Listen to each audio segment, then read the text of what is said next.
penyakit yang gejalanya ada kumpulan seperti tremor, muka topeng, terus jalannya jadi lebih lambat. Parkinson bisa kena laki-laki dan perempuan. Tidak tergantung apakah laki-laki saja atau perempuan saja, tidak. Jadi semuanya bisa, dan kalau yang tergantung dengan faktor risiko itu yang Parkinson sekunder gitu. Misalnya orang darah tinggi, orang diabetes. Masyarakat menganggap nanti ketergantungan obat. Sebenarnya tidak begitu prinsipnya ya. Karena memang dia butuh, karena dopaminnya sudah kurang di otaknya. Jadi istilahnya kalau nggak punya bensin, mobil nggak bisa jalan kan.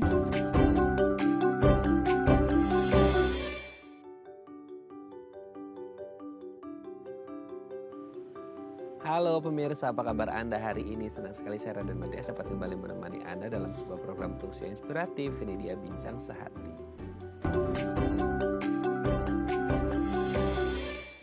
Pemirsa, kalau kita ngomongin seputar kesehatan atau kondisi saraf itu sangat penting dalam kehidupan kita. Karena saraf yang berperan ngasih respon ya, maksudnya dari otak, terus kemudian kita bisa gerak, tangan kita bisa digenggam gitu ya. Terus direntangin kaki kita dan semuanya deh gitu ya. Itu kan pasti ada peran saraf di situ. Nah, salah satu gangguan saraf yang mungkin bisa terjadi di manusia adalah, mungkin Anda sering dengar ya, tapi nggak ngerti mungkin kalau ini urusannya sama saraf, yaitu Parkinson. Ini namanya agak-agak kebule-bulean mungkin buat kita ya gitu ya. Yang mungkin, aduh ini sebenarnya penyakitnya apa sih gitu ya, penyebabnya apa, gejalanya seperti apa, terus gimana cara mendiagnosisnya, kalaupun sudah ditegakkan diagnosis, gimana cara ngobatinya, bisa sembuh atau enggak. Aduh, daripada bertanya-tanya, makanya hari ini kita akan mengupas tuntas seputar Parkinson. Tapi sebelum bahas itu, kita membahas terlebih dahulu nih beberapa mitos atau fakta seputar Parkinson. Nah, untuk membahasnya telah hadir bersama kami di studio Bincang Sehati ada Dr. Yeti Ramli SPNK, dokter spesialis neurologi konsultan dari Mandaya Royal Hospital Puri. Assalamualaikum Dr. Yeti, apa kabar? Waalaikumsalam Mas, terima sehat kasih. Ya dok? Alhamdulillah. Alhamdulillah, Jumat berkah ya dok ya, sehat selalu ya. Oke dok, hari ini kita akan membahas seputar salah satu penyakit yang urusannya dengan saraf. Bagi sebagian besar orang itu agak takut ya kalau hubungan sama saraf ya. Mungkin sebagian orang berpikir karena kalau ada gangguan atau masalah di saraf, mungkin sebagian besar juga berpikir bahwa itu sifatnya irreversible, nggak bisa balik. Bahkan kalau kerusakannya mungkin udah lebih dari 50-70% seperti itu ya. Nah, nggak ngerti ini nanti urusannya sama Parkinson ini seperti apa. Sebelum kita membahas lebih dalam tentang Parkinson, kita bahas mitos faktanya dulu ya dok ya. Yang pertama, katanya Parkinson itu hanya urusannya sama motorik atau penyakit motorik. Nah, ya selama ini kita memang sering mengaitkan antara saraf dengan motorik seseorang kan seperti itu. Itu yang paling mudah ditangkap orang lah ya kalau ngomongin saraf dan motorik gitu. Tapi kalau ngomongin Parkinson itu sendiri hanya berbatas pada motoriknya saja atau bisa jadi skopnya bisa lebih lebar, tidak hanya motorik aja gitu dok. Iya, baik, terima kasih. Jadi Parkinson itu tidak hanya mengenai motorik, ya begitu. Okay. Jadi dia ada non motorik juga, ya. Seperti misalnya ada gangguan dalam hal berpikir, gitu. Bisa juga konstipasi, ya bisa. Iya bisa.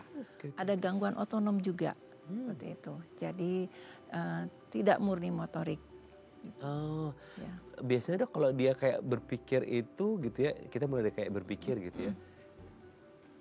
Berarti urusannya kan, ya kita ngerti sih berpikir itu kan nggak sih otak kan gitu ya. Dan kita saraf juga taunya ya banyak di otak seperti itu. Itu berarti sedikit banyak orang yang ada Parkinson dia akan mengalami, ya nggak tahu ya, kalau mungkin masih dalam tahap belajar atau orang bekerja, mereka akan kayak prestasi akademik dan lain sebagainya itu bisa menurun, prestasi kerja lagi itu bisa menurun nggak sih dok? Iya bisa. Jadi pada pasien Parkinson karena itu sudah terjadi kekurangan dopamin di bagian otaknya, ada kerusakan di substansia nigra sehingga menyebabkan dia nanti akan mengalami kemunduran ya. Jadi kaku ya, yang kita bilang bradykinesia, kemudian ada gerakan-gerakan tremor ya di tangannya, biasanya satu sisi dulu.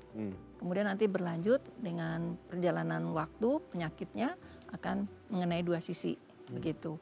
Yang ini akhirnya membuat pasien jadi susah untuk melakukan aktivitas, untuk bekerja seperti itu. Dan nanti tahap lanjut juga akan bisa mengalami kemunduran yang terjadi demensia seperti itu. Ya, karena ini proses kerusakan neurodegeneratif di otak. Oh. Iya, jadi prosesnya ini ada kematian dari jaringan sel saraf. Ya, jadi karena ada kematian jaringan sel saraf, prosesnya akan berlanjut terus seperti itu. Makanya nanti dalam tahap lebih lanjut, pasien mungkin akan mengalami gangguan dalam berbanyak hal. Serem juga ya dok ya. Karena berpikir kan ya memang manusia itu harus selalu berpikir dalam kehidupannya kan. Kalau ada masalah ya sedikit banyak pasti ya dari kualitas hidupnya juga bisa menurun seperti itu betul. ya. Sama konstipasi tuh dok. Tadi kan dokter Yati menyebutkan konstipasi. Pasti gini, kalau orang kan selama ini berpikir konstipasi itu hubungannya sama apa yang mereka konsumsi ya, oral intake-nya, seratnya lah dan lain sebagainya gitu kan ya.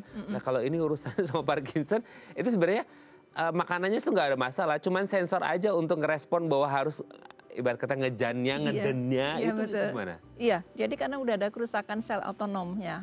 Jadi kalau otonomnya terganggu, malahan kadang-kadang ada bagian yang perubahan dalam tekanan darah juga begitu. Jadi bukan murni hanya motorik tadi. Memang gejala awal kita lihat motoriknya kelihatan, tapi ada Parkinson yang bukan motorik dulu gejala awalnya.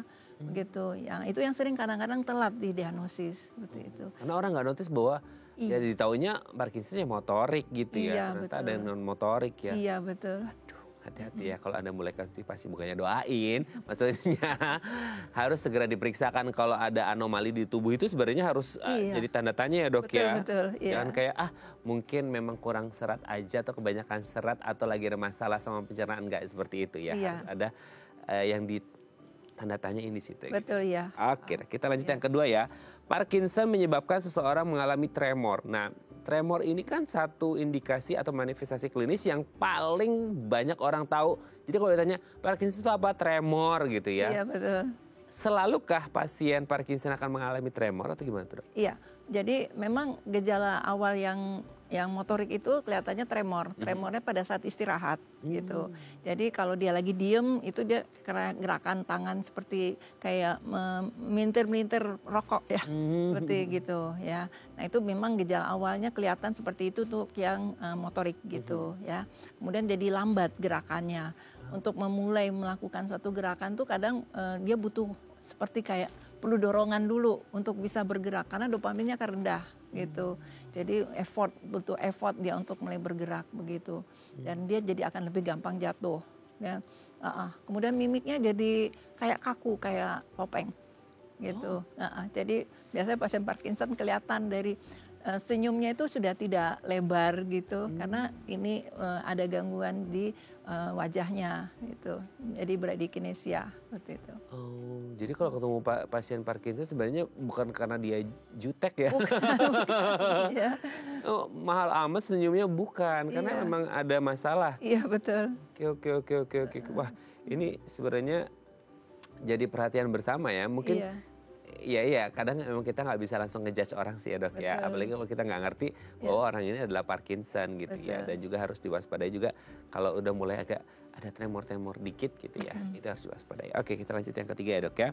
Nah ini nih kalau ngomongin Parkinson ya dok ya. Itu ada beberapa penyakit sih nggak hanya Parkinson yang selalu itu gimana ya dikoneksikan, dihubungkan dengan range usia tertentu, yaitu lansia gitu ya. Kalau mata semisal katarak tuh lansia, padahal katarak juga ada yang anak muda, bahkan kongenital pun ada gitu ya. Terus jantung lah, stroke lah dan lain sebagainya. Diabetes yang sekarang prevalensinya kayaknya lebih banyak orang muda juga diabetes gitu ya. Nah kalau si Parkinson ini sendiri selalu juga dikaitkan dengan, apalagi tadi dokter menyebutkan kan, ya neurogeneratif. Oh degeneratif kan berarti proses aging dong. Betul. Nah hubungannya sama lansia dong, berarti apakah Parkinson ini selalu dialami oleh lansia? Iya, jadi memang prevalensi tertingginya pada usia di atas 65 tahun. Tapi sekarang banyak yang usia muda 40 juga sudah ada gejala Parkinson. Jadi lebih muda lagi gitu ya. Karena di Parkinson ini kan ada yang genetiknya juga, kemudian ada proses di luar genetik. Seperti misalnya trauma kepala gitu ya, seperti petinju sering mengalami trauma yang terus menerus, itu juga malah jadi lebih cepat terjadi kerusakan di substansia nigra tadi gitu, yang menyebabkan gejala Parkinson. Atau juga yang bukan Parkinson primer seperti Parkinson pasca stroke. Jadi bisa juga gejalanya ada Parkinson gitu. Atau penyakit-penyakit lain di otak yang nanti ada kerusakan di substansia nigra yang menyebabkan dopaminnya rendah, bisa gejala seperti Parkinson. Seperti itu. Tapi kalau kayak kasus lansia tanpa trauma lah gitu ya, tanpa benturan di kepala dan lain sebagainya itu, tanpa genetik gitu ya. Itu ketika melalui proses aging atau degeneratif yang normal, itu juga bisa mengalami Parkinson, Dok? Enggak, jadi hanya orang-orang yang mempunyai kecenderungan untuk terjadi proses neurodegeneratif gitu. Jadi tidak semua lansia pasti Parkinson, enggak. Gitu. Itu catatan penting harus digarisbawahi ya. Betul. Karena selama ini orang pikirannya ya lansia itu kasihan sebenarnya, selalu diidentikan dengan penyakit-penyakit tertentu gitu. Betul, padahal nggak semua, yang nggak bisa apple to apple ngebandingin satu lansia dengan lansia yang lain, sama-sama usia 60-70 tapi nggak, ya mungkin ya karena faktor genetik juga ada, lifestyle, pola hidup, pola makan itu juga semua pengaruh. Betul. Ya. Oke, kita lanjut yang keempat. Penyakit Parkinson itu fatal dan mematikan. Nah, karena orang tuh ngomongnya sama saraf ya, Dok ya. Kalau hubungannya sama saraf tuh orang ya jadi kayak udah parno duluan ya gitu. Nah, betul nggak sih kalau ini fatal dan bisa mematikan? Jadi bukan semuanya bakalan meninggalnya karena Parkinson, bukan ya. Jadi karena kemunduran dari beberapa fungsi tubuhnya ya, itu yang kadang-kadang misalnya dia sudah ada gangguan menelan. Tiba-tiba dia keselak makan, minum yang akhirnya masuk paru. Jadi meninggalnya bukan karena Parkinsonnya tapi karena aspirasi. Jadi masuk cairan atau makanan ke dalam saluran nafas yang itu akhirnya memicu terjadinya pneumonia. Nanti meninggalnya karena infeksi. Seperti itu. Gitu. Jadi biasanya meninggalnya karena komplikasi-komplikasi itu yang terjadi perjalanan penyakit dari Parkinson ini. Oke, kalau komplikasi kan orang nggak bisa ngerti ya, Dok ya. Maksudnya kayak tiba-tiba dia makan keselak, gangguan menelan, itu kan jadi hal yang sekunder ya. Nextnya bukan primernya gara-gara si Parkinsonnya itu sendiri. Tapi kalau dilihat dari Parkinsonnya, murni dari Parkinson, Dok, kalau ada yang bilang fatal dan mematikan, sebenarnya ada nggak sih, Dok, penelitian dari orang yang murni Parkinson tanpa komplikasi apapun, mortality rate-nya itu di angka berapa persen gitu? Maksudnya kayak kalau cuma 20-30 ya nggak begitulah. Tapi kalau udah 70-80 enggak. Mungkin kalau komplikasi iya kali ya. Tapi kalau non komplikasi yang standar aja itu mortality rate-nya kira-kira di kisaran berapa sih, Dok? Iya, jadi dia sebenarnya nggak langsung mematikan seperti itu ya. Jadi karena proses perjalanan penyakit, kematian sel otaknya berlanjut terus. Jadi Parkinson ini penyakitnya progresif, jadi akan berlanjut terus sampai sepanjang hayatnya penderita begitu ya. Karena sampai saat ini kita belum menemukan obat yang bisa mencegah berhenti proses neurodegeneratif ini gitu ya. Nah, karena itu nanti kan arahnya ke genetik ya, atau terapi yang bagaimana kita memperbaiki sel saraf ini tumbuh kembali gitu ya. Nah, kebetulan kita sekarang sudah mulai ke arah pengembangan ke stem cell. Itu sel punca. Gitu. Lagi rame tuh, Dok. Iya, betul. Jadi pasien Parkinson kita tambahkan sel dari luar, sel muda gitu. Kita harapkan dia tumbuh lagi. Regenerate ya. Betul. Keren banget nih ya. Oke, Dok, kita lihat yang terakhir ya. Penyakit Parkinson terjadi karena cedera kepala. Nah, tadi udah sempat kita bahas ya seputar trauma kan gitu ya, benturan dan lain sebagainya. Entah karena mungkin tadi salah satu profesi di olahraga petinju atau mungkin nauzubillah min dzalik, ada orang kecelakaan atau insiden tertentu lagi nonton bola tiba-tiba kena tendang bolanya gitu ya, nggak sengaja. Nah, selalu nggak sih, Dok, bahwasanya cedera kepala itu ya entah orang ngomongin gegar otak lah gitu dan lain sebagainya sampai akhirnya orang ngomongin Parkinson gitu.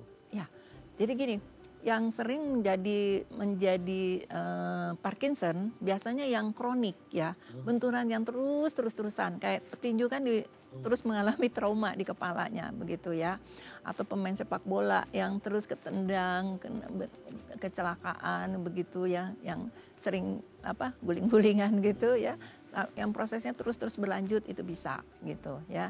Jadi terjadi kematian dari sel sarafnya di situ. Atau yang pernah cedera kepala yang berat ya, yang ICU-nya berbulan-bulan ya, itu karena proses terjadinya di daerah substansia nigra bisa ada gejala Parkinson sekunder namanya seperti itu.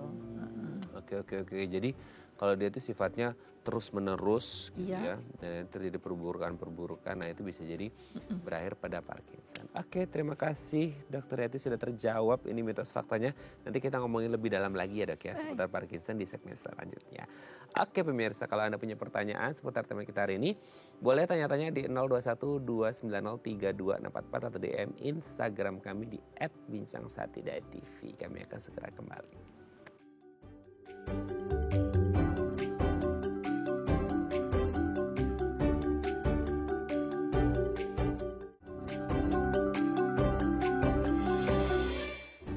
Baik, Anda masih bersama kami di Bincang Sehati dan kita masih membahas tema kita hari ini, bagaimana cara menangani penyakit Parkinson. Kalau Anda punya pertanyaan seputar tema kita hari ini, monggo boleh tanya-tanya ya di 0212903244 atau di Instagram kami di @bincangsahat.tv. Kita masih bersama dengan Dr. Yeti Ramli SPNK, dokter spesialis neurologi konsultan dari Mandaya Royal Hospital Puri. Oke dok, tadi sedikit banyak kita udah bahas seputar Parkinson, tapi mungkin sekarang lebih detail lagi nih dok. Parkinson ini apa gitu kan? Ini nama penyakit yang kayak nggak Indonesia banget ya namanya gitu ya. Kalau Indonesia kan mungkin kayak asam urat lah dan lain sebagainya, itu yang kayak ada Indonesianya gitu. Tapi Parkinson ini kayak bahasa Indonesia bukan, bahasa Inggris juga kayak ini kayak bukan kata dalam bahasa Inggris, atau sebenarnya apa gitu dok penyakit Parkinson ini sendiri? Iya, terima kasih. Jadi Parkinson ini sebenarnya penemunya.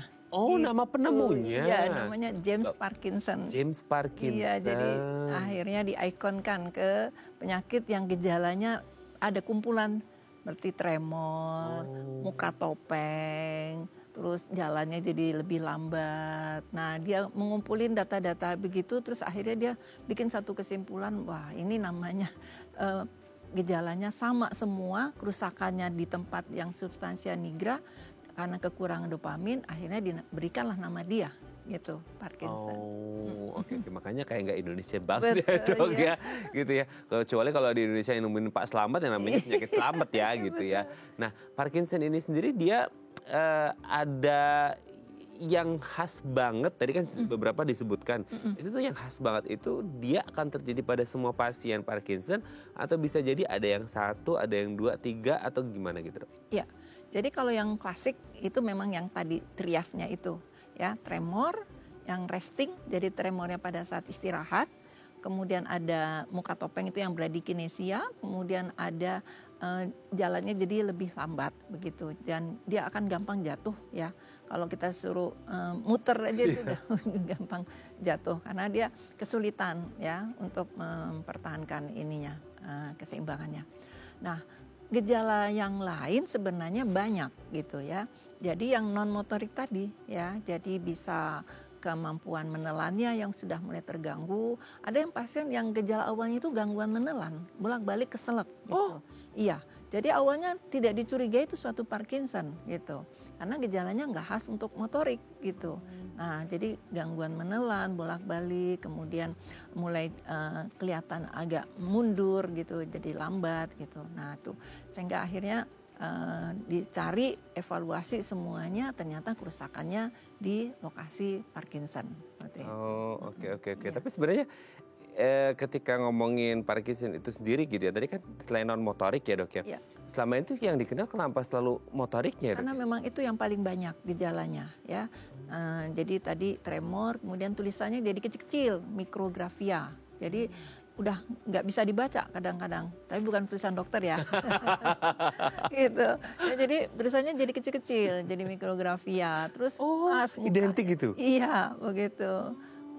Mukanya jadi kaku gitu ya. Udah jadi ekspresinya jadi jarang sekali. Jadi orang bilang kayak jutek gitu. Iya, gitu itu ya, makanya yang paling banyak memang gejalanya.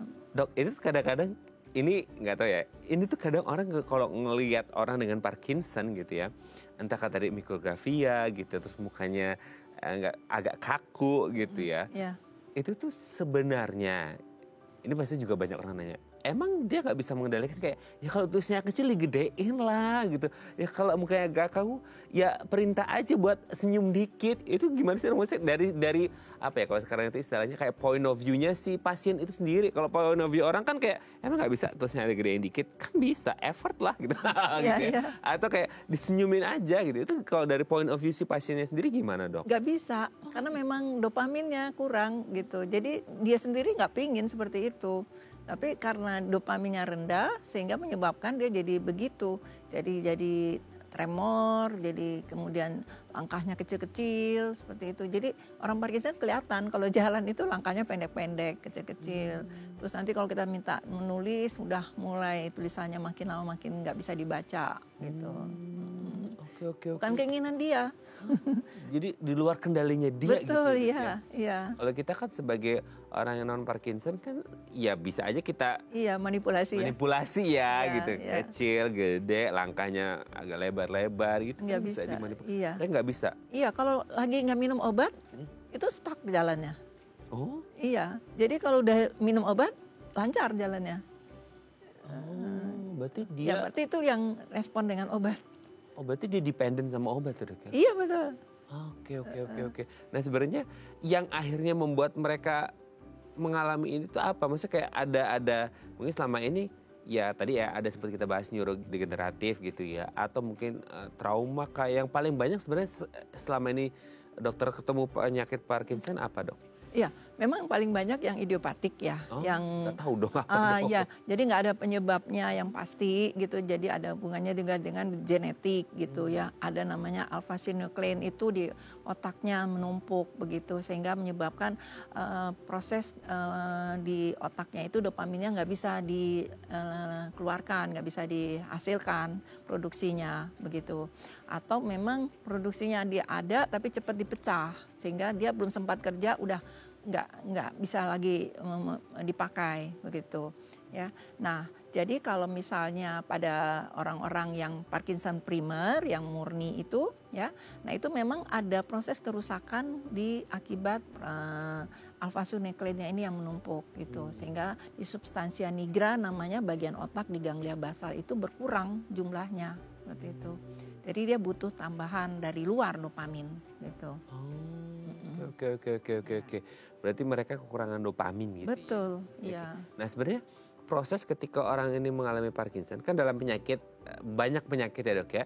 Itu ada penyakit yang sifatnya kayak akut atau kronik seperti itu. Nah kalau Parkinson sendiri kan tadi bilangnya dia terjadi progresivitas gitu ya. Berarti ini sifatnya kronik atau gimana, Dok? Iya betul, jadi dia kronis yang progresif, berlanjut terus sepanjang perjalanan hidup pasien begitu. Karena prosesnya tergantung kematian di otaknya, semakin cepat kematiannya semakin banyak, apalagi kalau lifestyle pasien nggak bagus ya, gitu ya. Jadi orang-orang yang karena Parkinson ini kadang nanti mereka juga gangguan tidur ya. Kemudian juga sudah mulai terjadi kemunduran dalam hal pengaturan gizi. Ya, karena orang Parkinson ini harus nutrisinya diperbaiki gitu ya. Jadi kalau lifestyle-nya jelek, tentu proses degenerasi di otak akan tambah cepat gitu. Apalagi dengan stres ya.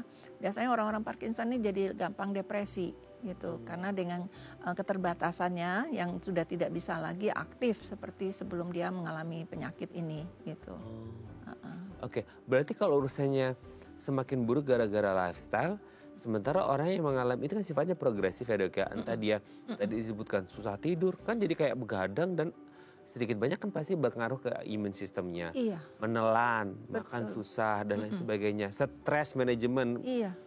Lah ini berarti semakin buruk Parkinsonnya, semakin buruk juga otomatis ke lifestyle-nya, ya kembali lagi muternya ke progresivitas dari si Parkinsonnya. Iya betul, iya kayak ayam sama telur yang duluan mana, iya begitu ya. Jadi makanya orang-orang yang lifestyle-nya jelek ya, kemudian juga dia sudah ada resiko untuk genetiknya akan terjadi Parkinson, akan lebih cepat terjadi Parkinson. Makanya ada yang usia muda sekarang Parkinson itu. Jadi bukan hanya usia tua. Saya punya pasien umur 40 sudah kena Parkinson gitu. Kemudian ada penyakit lain yang mirip-mirip dengan Parkinson, itu ya, yang mengenai organ lain seperti multiple system atrophy, itu lebih ke otonomnya yang terganggu. Gejalanya mirip Parkinson, tapi tekanan darahnya itu kalau dia duduk langsung turun. Itu tekanan dia berdiri langsung turun, sehingga pasien sering bolak-balik nggak bisa untuk jalan lagi. Ya, itu yang multiple system atrophy itu lebih berat lagi dari yang Parkinson. Oke, kita hold dulu yang berat-berat ya dok. Break terlebih dahulu ya. Nanti kita lanjut lagi di segmen selanjutnya ya. Oke pemirsa, kalau Anda masih punya pertanyaan seputar tema kita hari ini, boleh tanya-tanya di 021 290 3244 atau DM Instagram kami di @bincangsaat.tv. Kami akan segera kembali.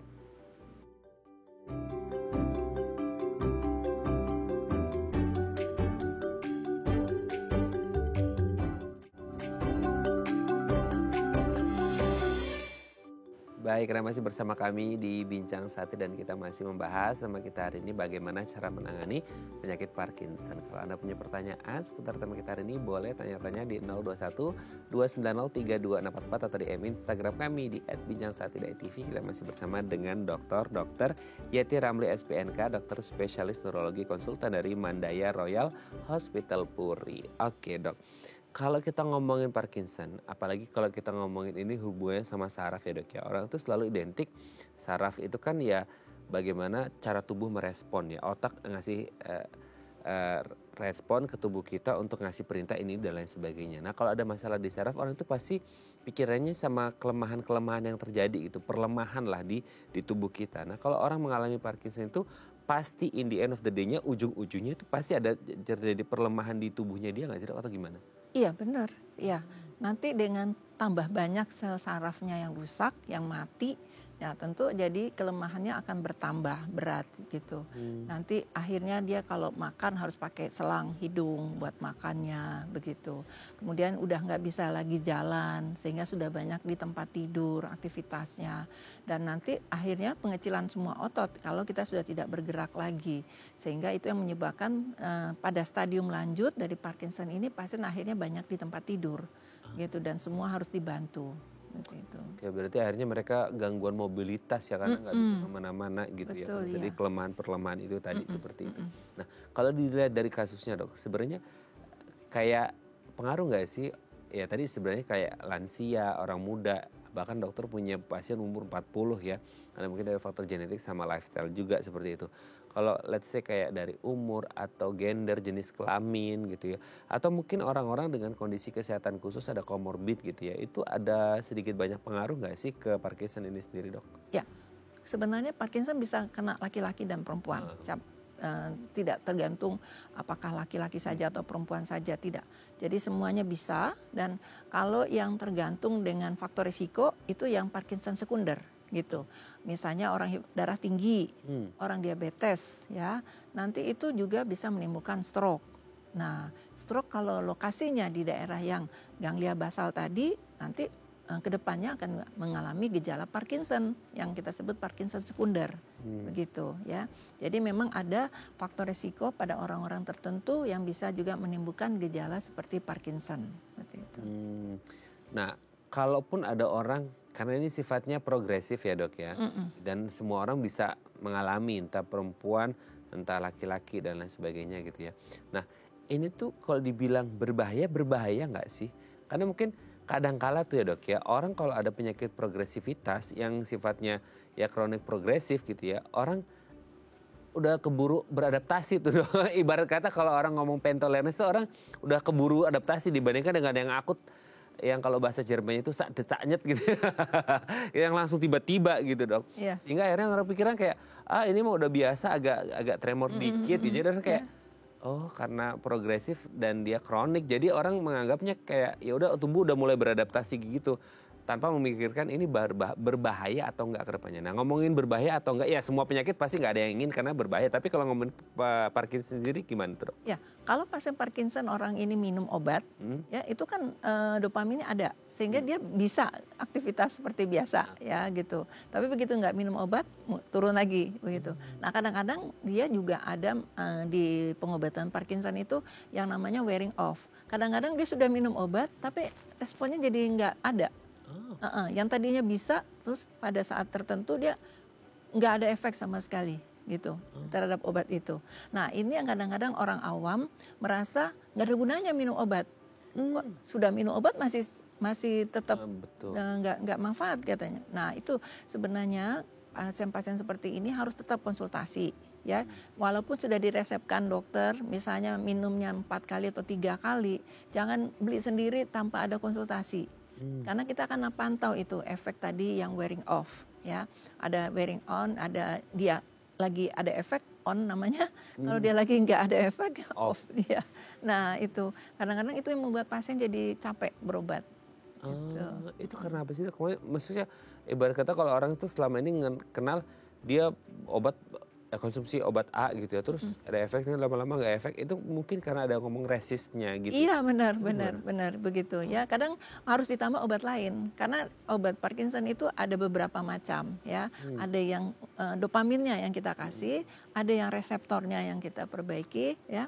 Jadi kadang-kadang perlu tambahan obatnya gitu. Jadi dikombinasi. Nah makanya harus tetap konsul ke dokter spesialis saraf gitu. Nah, itu yang kadang-kadang orang agak menyepelekan, udah tahu nih obatnya apa, beli sendiri Iya, aja gitu ya. iya.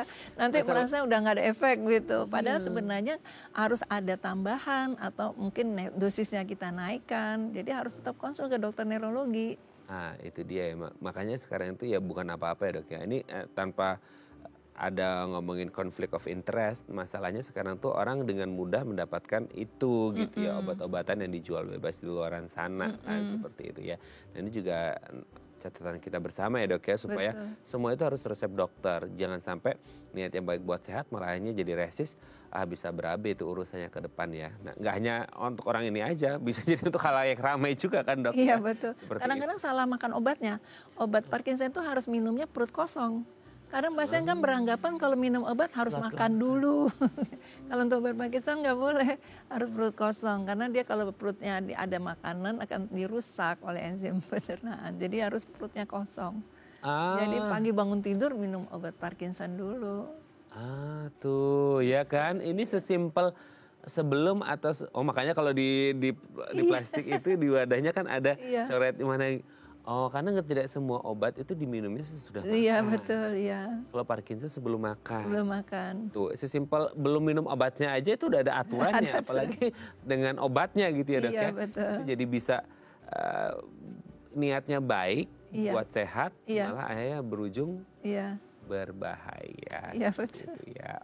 Oke. Nah, tapi sebenarnya kalau ngomongin bahaya atau enggaknya itu bisa komplikasi ya dok ya? Bukan bahaya gitu ya, efeknya nggak jadi, kalau dia misalnya bersama dengan makanan, efek obat Parkinsonnya nggak maksimal. Jadi dia pasien merasa, wah nggak ada gunanya minum obat nih, udah minum obat juga masih tetap gejala saya berat gitu. Nah itu karena dia cara meminumnya yang salah begitu.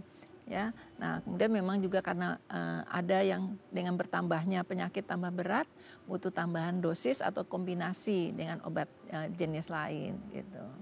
Itu kalau bandel terus membandel ya dok ya? Iya benar. Oke, kalau terus bandel ya tanggung sendiri konsekuensinya gitu ya, karena ini akan jadi masalahan jangka panjang nih ke orang ini gitu ya. Oke, nanti kita lanjut lagi ya di segmen selanjutnya ya. Oke pemirsa, kalau Anda masih punya pertanyaan seputar tema kita hari ini, boleh tanya-tanya di 021 290 32644 atau DM Instagram kami di @bincangsaatidai.tv. Kami akan segera kembali.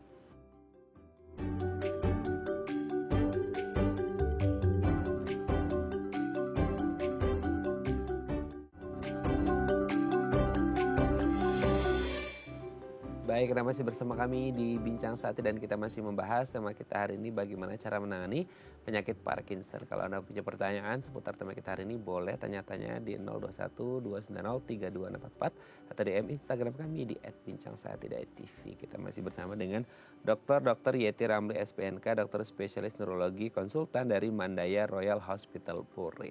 Oke dok, sekarang kalau udah ada beberapa gejala klinis tadi yang Dr. Yeti sebutkan gitu ya, terus kayak karena ini sifatnya progresif ya dok ya, jadi perburukannya itu bertahap gitu ya, jadi tahap-tahapannya. Nah mungkin ada orang yang notice, ada orang yang enggak gitu ya.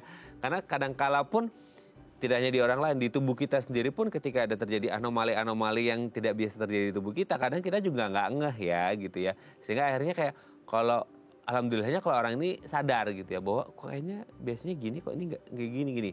Nah untuk datang ke dokter gitu ya, dok kayaknya ada sesuatu. Nah biasanya diagnosisnya di awal itu seperti apa untuk menegakkan bahwa ini benar-benar Parkinson gitu dok? Iya, biasanya kita ada pemeriksaan ya, pemeriksaan CT scan atau MRI kepala ya, untuk melihat di situ apakah sudah mulai terjadi pengurangan volume dari ganglia basal tadi, ada kerusakan di situ ya. Kemudian ada pemeriksaan namanya challenge dopamin. Jadi kita kasih obat dopamin, ternyata klinisnya membaik. Nah, berarti dia salah satu kandidat dari Parkinson seperti itu ya. Jadi atau pemeriksaan tes genetik ya. Ada karena ada hubungannya juga dengan genetik. Tapi memang genetik itu sampai saat ini di kita belum terlalu banyak pemeriksaannya di Indonesia gitu ya. Jadi makanya kita biasanya klinis dulu ya. Kita lihat klinisnya gejalanya sesuai tidak dengan gejala Parkinson tadi ya. Kalau sesuai, kemudian nanti pasiennya kita lakukan pemeriksaan penunjang dan hasilnya memang cocok ke arah itu dan kita berikan obat sambil kita pantau efek obat tadi gitu. Apakah dosisnya cukup 2 kali atau 3 kali atau 4 kali, malah ada sampai yang dosisnya naik lagi gitu ya. 5 kali gitu? Iya bisa, karena efeknya sebentar sekali, baru minum 4 jam udah gejalanya turun lagi, sehingga dia butuh tambahan obat gitu. Jadi makanya perlu pemantauan begitu. Kadang-kadang nggak bisa dengan satu obat, kita tambahkan obat dari golongan lain gitu ya. Jadi ada beberapa golongan obat untuk pasien Parkinson ini gitu. Itu dia sampai yang kalau sampai 5 kali, entah yang baik sekali 2 kali apa 5 kali gitu, itu satu jenis obat, satu pil aja bahasanya, atau dia kombinasi sih dok, sekali minum itu gitu? Iya, jadi kalau yang bisa satu obat kita kasih satu obat ya. Tapi kalau dia nggak bisa dengan satu obat ya terpaksa kita tambah dengan 2 atau 3 obat seperti itu. Jadi kita memang memberikannya itu kalau bisa satu dulu ya. Kalau dengan satu obat cukup dan bisa merespon terhadap pengobatan ini, pasiennya jadi lebih baik jalannya, jadi aktivitasnya bisa normal, ya sudah cukup dengan satu obat seperti itu. Jadi dilihat nanti progres yang terjadi di pasiennya seperti apa sehingga dokter bisa menentukan untuk dosisnya gitu ya. Betul. Oke dok, sebelum lanjut ini ada DM Instagram, ada di layar belakang tapi dokter Eti nggak usah nengok, nanti takutnya tengkleng dok. Saya aja bacain ya dok ya. Ini dari Ibu Ninda. Dok, apakah jika di usia 30-an sering gemeter atau anggota tubuh kayak jari itu gerak-gerak sendiri, itu potensi Parkinson di masa tua? Terima kasih dok. Oh gimana tuh dok? Di usia 30-an anggota tubuhnya sering gemeter atau gerak-gerak kayak jari-jarinya itu potensi Parkinson di masa tua bukan? Nah ini prepare yang bagus ya Bu Linda ya. Iya betul. Iya. Jadi kalau jari sering-sering gerak sendiri itu banyak ya. Jadi bukan hanya tremor Parkinson. Karena psikis juga di alam bawah sadar kita ya dok ya. Iya. Maksudnya orang yang kecemasannya tinggi, kalau ada suatu tugas yang dia di hadapan orang banyak, tiba-tiba jadi gemeteran gitu ya, atau mau ujian gitu, itu kadang-kadang suka gerak-gerak sendiri gitu ya. Atau ada yang namanya tremor esensial, itu pada orang-orang tertentu, jadi muncul gejala tremor, tapi biasanya kalau dia melakukan gerakan gitu. Kalau Parkinson enggak, kalau dia istirahat muncul gerakannya gitu. Nah, apakah di kemudian hari dia akan jadi Parkinson? Itu belum tentu gitu ya. Karena biasanya kalau gejala Parkinson tentu proses neurodegeneratif ya, yang mengenai di sistem substansia nigra tadi ya, pada kekurangan dari dopamin gitu. Jadi tidak semua yang gerak-gerak sendiri pasti Parkinson nantinya gitu. Tidak juga gara-gara makhluk astral ya. Iya betul ya. Tapi kayak tadi dok, usia 40 itu dari 30-an udah kelihatan belum sih? Kayak ini kan kasus kayak 30-an bisa nggak? Kalau yang prosesnya kerusakan di otaknya sudah terjadi di usia seperti itu, di substansia nigra bisa timbul gejala Parkinson. Bisa. Makanya harus hati-hati lah ya. Oke, semoga ini bisa menjawab pertanyaannya Bu Ninda dan semoga sehat selalu ya. Oke dok, nanti kita lanjut lagi ya di segmen terakhir ya. Nggak kerasa kan dok, udah mau segmen terakhir aja ya. Oke pemirsa, kami akan kembali saat lagi, tetap bersama kami di Bincang Sehati.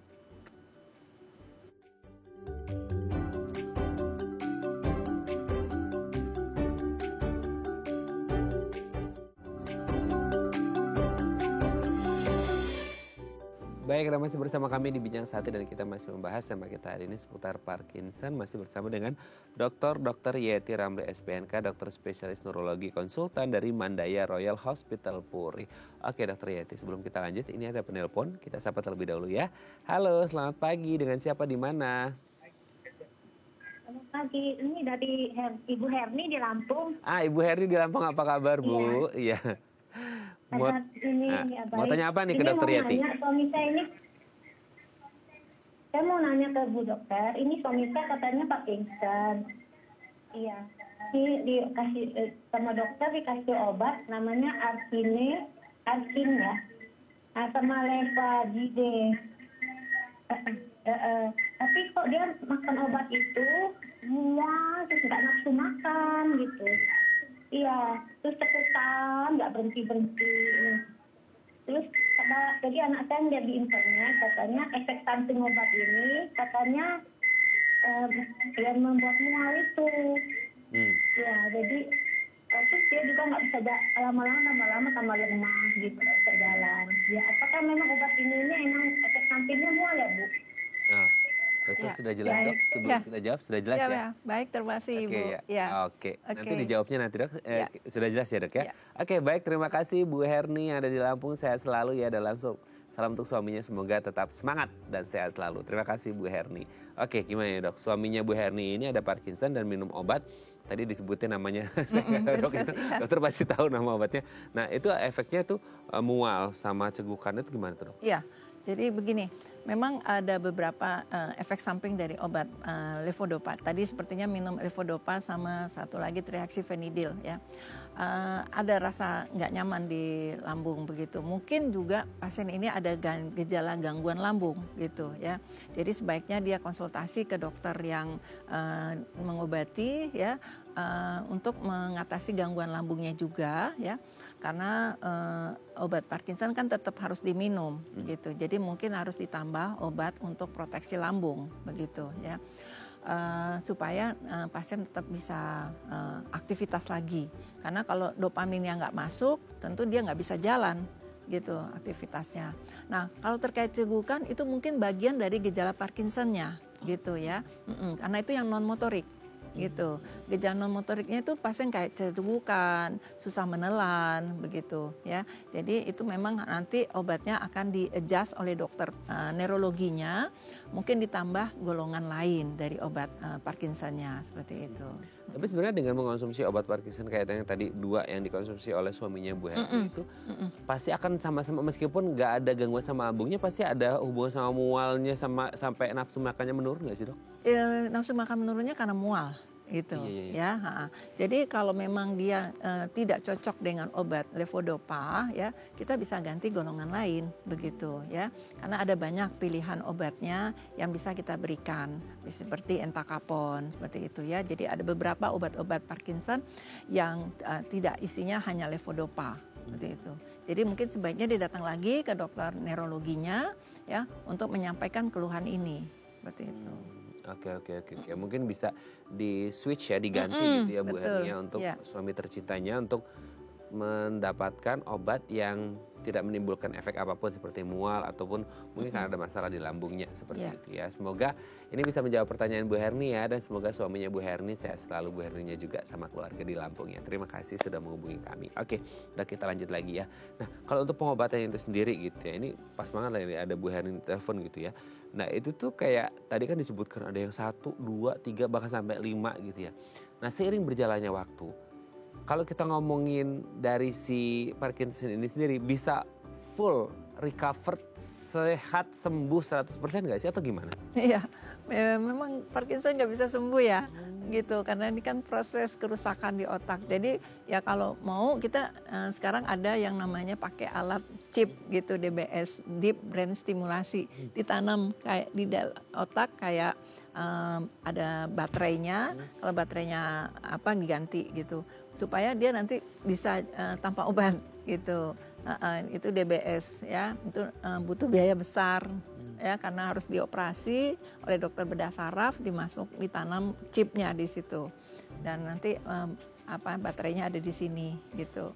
Nah itu nanti diganti kalau baterainya habis gitu. Tapi tidak semua Parkinson bisa pakai DBS tadi gitu.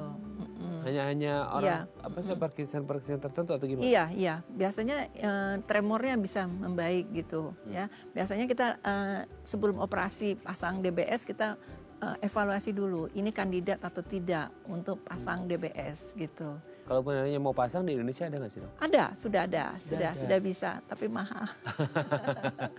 Iya. Oke. Kayak pacu jantung ya, gitu. Tapi ini di otak. Gak di cover BPJS dok? Enggak bisa. Oke. Jadi memang ya salah satunya itu DBS. Untuk itu pun kasus Parkinson tertentu gitu ya dok. Iya, betul. Nah kalau yang konvensional yang minum obat itu sendiri, kan karena tidak bisa sembuh, jadi dan tadi ngomongin progresivitas, itu meskipun akhirnya dia disiplin si pasien minum obat, itu dosisnya akan segitu aja, stagnan di situ, atau bisa jadi dosisnya bisa naik lagi ke depannya atau gimana? Ya, jadi kalau pasien ini lifestyle-nya bagus, jadi proses degenerasinya jadi lambat, jadi tidak cepat gitu. Ya, jadi pola makan harus bagus ya, cukup protein, cukup antioksidan, kemudian tidur harus cukup, olahraga jangan lupa gitu ya, dan tingkat stresnya diatasi. Jadi faktor-faktor yang memicu untuk mempercepat terjadi kerusakan otak kita hindari ya, seperti itu. Nah, itu biasanya bisa termaintain dengan obat itu ya. Nah, ada orang yang tetap bertahan dengan dosis 2 kali, 3 kali ada gitu. Ya, jadi mungkin ya kerusakan di otaknya tidak progresif seperti orang lain. Jadi nggak sama setiap pasien gitu. Karena diimbangi dengan lifestyle yang bagus gitu ya. ya? Betul. Gitu. Oke. Nah itulah pentingnya untuk jaga pola hidup lebih sehat gitu betul, ya. Tapi ada benar seumur hidup mereka segitu aja terus gitu? Iya betul. Karena kalau nggak minum obat langsung seperti ibaratnya kayak bensinnya nggak ada, nggak bisa jalan mobil. Kalau ada yang cheating itu pengaruh nggak sih dok? Kayak aduh skip dia sehari gitu, itu pengaruh nggak sih? Ya pasti akan timbul gejala dia nggak bisa jalan. Gitu. Makanya mereka dependen sama obat ya. Kalau emang mau jalan itu ya minum obat. Ya, kadang-kadang masyarakat menganggap nanti ketergantungan obat. Sebenarnya tidak begitu prinsipnya ya. Karena memang dia butuh, karena dopaminnya sudah kurang di otaknya. Jadi istilahnya kalau nggak punya bensin mobil nggak bisa jalan kan? Atau listriknya nggak ada nggak bisa jalan kan? Betul. Jadi bukan ketergantungan, tapi kebutuhan. Karena orangnya memang butuh. Kalau nggak minum ya nggak bisa jalan, nggak bisa beraktivitas dan lain sebagainya. Itu harus jadi catatannya. Tidak menimbulkan ketergantungan, tapi memang kebutuhan. Oke, terima kasih Dr. Yati. Hari ini kita membahas banyak sekali hal-hal baru seputar Parkinson. Semoga ini menjadi bekal bersama, dan yang ada Parkinson semoga bisa ya kualitas hidupnya lebih baik, dan jangan lupa untuk disiplin minum obat. Gitu. Oke, terima kasih Dr. Yati. Sehat terus. Salam untuk keluarga dan teman-teman di Mandaya Royal Hospital Puri. Selamat pagi. Assalamualaikum. Waalaikumsalam warahmatullahi wabarakatuh. Oke pemirsa, itu tadi perbincangan kita dengan Dr. Yati. Semoga bermanfaat ya. Dan jangan lupa untuk terus menyaksikan konten-konten inspiratif kami di platform The Eye Plus. Saya Raden Madli Asamit. Sampai jumpa dan selamat kembali beraktivitas di hari Jumat yang indah ini. Sampai jumpa.